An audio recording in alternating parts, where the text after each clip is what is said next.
معنا نهج حياة جئنا تبصرة عن كل ضلال. அஸ்ஸலாமு அலைக்கும் வரஹ்மத்துல்லாஹி வபரகாத்துஹு. இந்த உலகத்தை படைத்து பரிபாலிக்கின்ற ஏக இறைவனாகிய அல்லாஹுக்கு எல்லா புகழும் உரித்தாகட்டுமாக.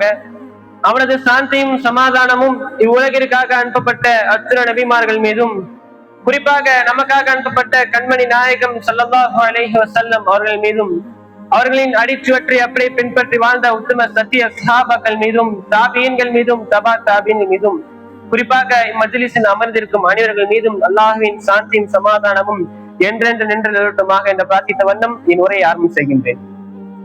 அன்பிற்கினிய இஸ்லாமிய சகோதரர்களே, இன்று நாம் வாழ்ந்து கொண்டிருக்கும் இந்த உலகம் பொருளாதாரம் இல்லாமல் ஓட முடியாத உலகமாக இருக்கின்றது.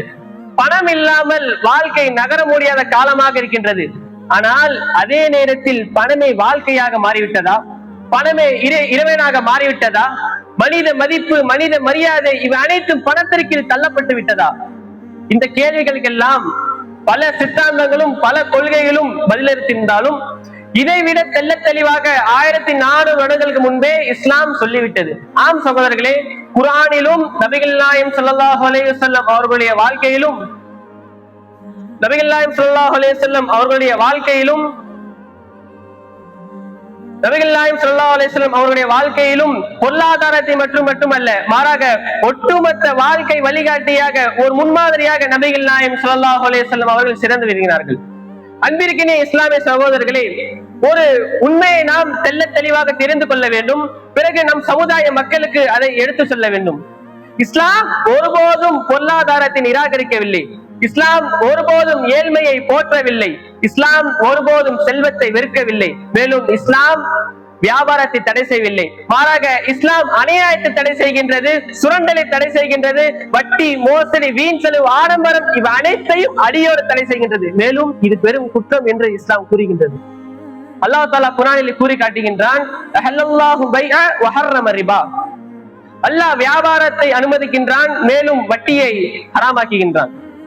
நபிகள் நாயகம் ஸல்லல்லாஹு அலைஹி வஸல்லம் அவர்கள் பொருளாதாரத்தை பற்றி கூறும்போது இவ்வாறு கூறினார்கள், ஒரு மனிதன் தனது கையால் உழைத்த உணவை விட சிறந்த உணவு வேறு எதுவும் கிடையாது என்று நபிகள் நாயகம் ஸல்லல்லாஹு அலைஹி வஸல்லம் கூறினார்கள். ஆனால் இன்று நம் சமுதாயத்தில் நடப்பது என்ன? இன்று நடப்பதோ லஞ்சம், மோசடி, குறுக்குவழி, போலி வியாபாரம் என்கின்ற அனாச்சாரங்களை அடுக்கிக் கொண்டே போகலாம். இதை குறித்து நபிகள் நாயகம் ஸல்லல்லாஹு அலைஹி வஸல்லம் கூறுகிறார்கள், யார் ஒருவர் மோசடி செய்கின்றார்களோ அவர் எம்மிடம் இருந்து அல்ல என்று நபிகள் நாயகம் ஸல்லல்லாஹு அலைஹி வஸல்லம் அவர் கூறினார்கள். அல்லாஹ் தஆலா குர்ஆனில் கூறி காட்டுகின்றான், வஆதூஹு மிம்மாலில்லாஹி அல்லதி வஆதாகும். அல்லாஹ் உங்களுக்கு கொடுத்த செல்வத்தில் இருந்து அவர்களுக்கு கொடுங்கள் என்று அல்லாஹ் கூறுகின்றான். ஆனால் நாம் என்ன நினைத்துக் கொண்டிருக்கின்றோம்? இது என்னுடைய சம்பாத்தியம், இது என்னுடைய பணம், இது என்னுடைய செல்வம் என்றெல்லாம் நாம் நினைத்து கொண்டிருக்கின்றோம். ஆனால் இந்த குர்ஆன் வசனம் என்ன கூறுகின்றது? இந்த செல்வத்துடைய நியாமத் நம்முடையதாக இருந்தாலும் இதனுடைய அமானத் அல்லாஹ்வுடையதாக இருக்கின்றது என்று இந்த குர்ஆன் வசனம் கூறுகின்றது.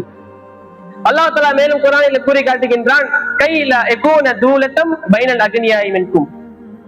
உங்களுடைய செல்வம் பணக்காரர்களிடையே மட்டும் சுற்றி கொண்டிருக்க வேண்டாம் என்று அல்லாஹ் கூறுகின்றான். ஆனால் இன்று உலக பொருளாதாரம் எவ்வாறு இருக்கின்றது? 1% மக்களிடத்திலும் 90% செல்வம் குவிந்து கிடக்கின்றது. கோடிக்கணக்கான மக்கள் அடிப்படை தேவைக்காக போராடி கொண்டிருக்கின்றார்கள். இந்த கொள்கையை எல்லாம், இந்த பொருளாதாரத்தை எல்லாம் நபிகள் நாயகம் ஸல்லல்லாஹு அலைஹி வஸல்லம் எடுத்த ஒன்றாக இருக்கின்றது. அன்பிற்கினிய இஸ்லாமிய சகோதரர்களே, இதற்கெல்லாம் தீர்வு என்ன என்று பார்த்தால் இதையும் இஸ்லாம் தெள்ள தெளிவாக விளக்கியுள்ளது. அதுதான் ஜக்காத். ஜக்காத் என்பது ஒவ்வொரு முஸ்லிம்கள் மீதும் கடமையாக்கப்பட்டுள்ளது. ஜக்காத் என்பது தானம் அல்ல, ஜக்காத் என்பது கருணை அல்ல, மாறாக ஜக்காத் என்பது ஒவ்வொரு ஏழைகள் மீதும் உரிமை, ஒவ்வொரு முஸ்லிம்கள் மீதும் கொடுப்பது கடமையாக உள்ளது. அன்பிற்கினிய இஸ்லாமிய சகோதரர்களே, இந்த பொருளாதாரத்திற்காக நாம் என்ன செய்ய வேண்டும்? ஹலாலான முறையில் சம்பாதிப்பை நாம் உயிராக நினைக்க வேண்டும். தன்னுடைய வாழ்க்கையில் வட்டியை விட்டு விலக வேண்டும். ஜக்காத், சதகா போன்ற தான தர்மங்களை உயிர்ப்பிக்க வேண்டும். எளிமையான வாழ்க்கை குடும்பத்தில் நாம் வளர்க்க வேண்டும். நபிகள் நாயகம் ஸல்லல்லாஹு அலைஹி வஸல்லம் அவர்களுடைய பொருளியல் கொள்கை என்பது பணத்தை தள்ளுபடி செய்வதல்ல, மாறாக பணத்தை சீர்திருத்தது. மேலும் மனிதனை அடிமையாக்கும் பொருளாதாரம் அல்ல, மாறாக மனிதனை உயிர்ப்பிக்கும் பொருளாதாரமாக இருக்கின்றது. இந்த உலகம் தேடிக்கொண்டிருக்கும் நியாயமான நிலையான பொருளாதாரம் நபிகள் நாயகம் ஸல்லல்லாஹு அலைஹி வஸல்லம் அவர்களுடைய வரலாற்றிலே ஏற்கனவே சொல்லப்பட்டுள்ளது. அன்பிற்கினிய இஸ்லாமிய சகோதரர்களே, இனி வரும் காலகட்டத்தில் நாம் சம்பாதிக்கும் பொருளாதாரத்தை ஹலாலான முறையில் சம்பாதிக்க வேண்டும். மேலும் அந்த சம்பாதித்த பொருளாதாரத்தை ஹலாலான முறையில் செலவழிப்பதற்கு வல்ல ரஹ்மான் அனைவருக்கும் உதவி செய்வானார் என்று கூறி என் உரையை முடித்துக் கொள்கின்றேன். வாஹிர் தவானா அல்ஹம்துலில்லாஹி ரப்பில் ஆலமீன். அஸ்ஸலாமு அலைக்கும் வரஹ்மத்துல்லாஹி வபரகாத்துஹு.